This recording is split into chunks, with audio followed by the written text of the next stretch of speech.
আসসালামু আলাইকুম। আশা করি সবাই ভালো আছেন। আলহামদুলিল্লাহ।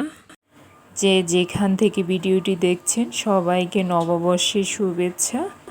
বিগত দিনে দুঃখ কষ্ট গ্লানি মুছে উদয় হোক নতুন দিনের সূর্য।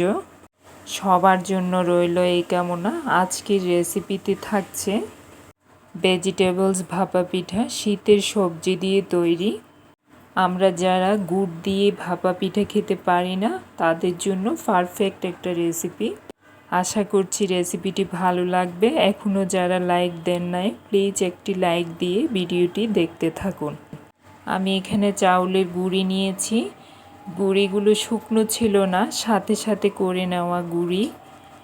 তার মধ্যে স্বাদ মতো লবণ দিয়েছি।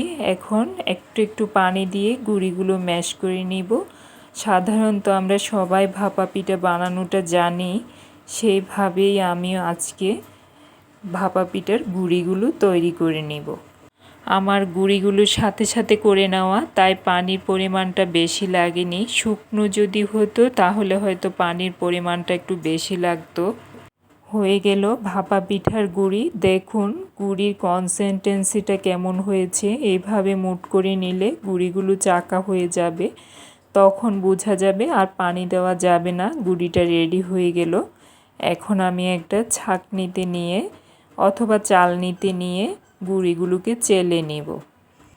আমি এরকম ছিদ্রযুক্ত একটা ঝাঁকার মধ্যে করে নিচ্ছি। আপনারা চাইলে বাসায় চালনি থাকলে চালনিতেও করে নিতে পারেন। এইভাবে সবগুলো গুঁড়ি চেলে নিয়ে নিলাম।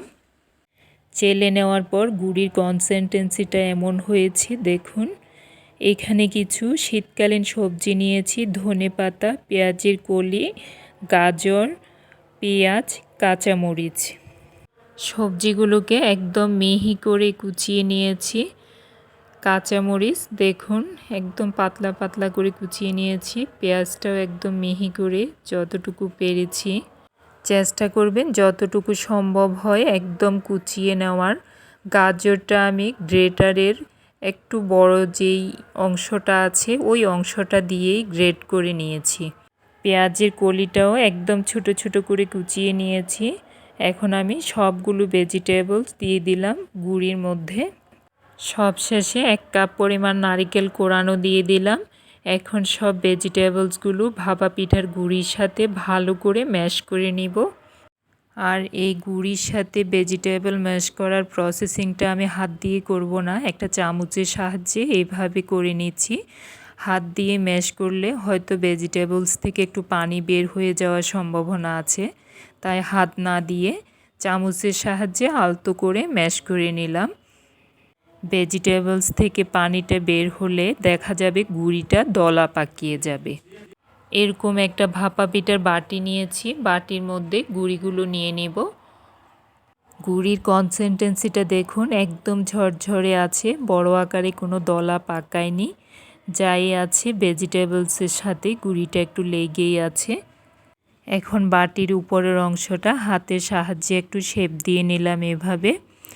ছোট্ট একটা পাতলা কাপড় অথবা এরকম মশারির টুকরো দিয়ে এইভাবে বাটিটাকে একটু মুড়িয়ে নিলাম। চুলে একটা ভাপা পিঠার পাতিল বসিয়েছি, তার মধ্যে পানি দিয়েছি। পানিটা টকবক করে ফুটতে শুরু করেছে। উপর থেকে পিঠাটা পাতিলের মুখে এভাবে দিয়ে দিলাম, উপর করে বাটিটা উঠিয়ে নিলাম। মশারিটাকে একটু ফাঁকা করে বাটিটা এভাবে উঠিয়ে নিলাম। এখন আবার পিঠাটাকে মশারি দিয়ে একটু ঢেকে দিব, তারপরে উপর থেকে ঢাকনাটা দিয়ে দিব। ভাপা পিঠা তৈরিতে খুব বেশি সময়ের প্রয়োজন হয় না, 2 থেকে 3 মিনিটের মধ্যেই একটি পিঠা হয়ে যায়। এই সময়টার মধ্যে আমি বাটিতে আরেকটা পিঠা রেডি করে নিয়ে নিলাম। সেমভাবে সবগুলো পিঠা আমি এইভাবে রেডি করে নেব। এদিকে প্রথম পিঠাটা আমার হয়ে গেছে। চুলা থেকে এখন পিঠাটা আমি নামিয়ে নেব। বুঝার সুবিধার্থে আমি আরও 2-1টি পিঠা বানিয়ে দেখিয়ে দিচ্ছি। ভাপা পিঠা বানানোটা একদম ইজি, আমরা সবাই জানি। তবে এইভাবে শীতের সিজনে ভেজিটেবলস দিয়ে ভাপা পিঠা বানানোর কথা আমরা অনেকেই ভাবি না।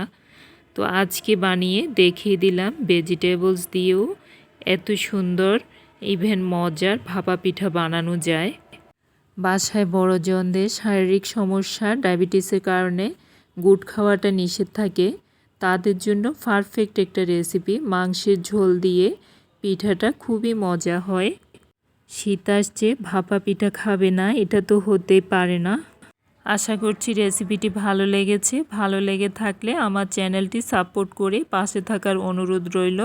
আর যারা সাপোর্ট করেছেন তাদেরকে অসংখ্য ধন্যবাদ।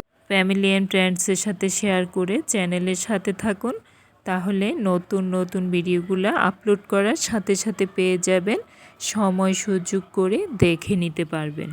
আমার চ্যানেলে নতুন যে বন্ধুরা এসেছেন প্লিজ পোস্টে একটু নক করে যাবেন, তাহলে আমি খুব সহজে আপনাদের কাছে পৌঁছাতে পারবো।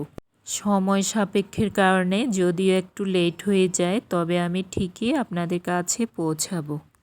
পিঠাটা কিন্তু খুবই মজা হয়েছে। আশা করছি বাসায় একবার ট্রাই করে দেখবেন, কেমন হয়েছে কমেন্টে নক করে যাবেন। সবার সুস্বাস্থ্য কামনা করে আজ এখানেই শেষ করলাম। ভালো থাকবেন। আল্লাহ হাফেজ।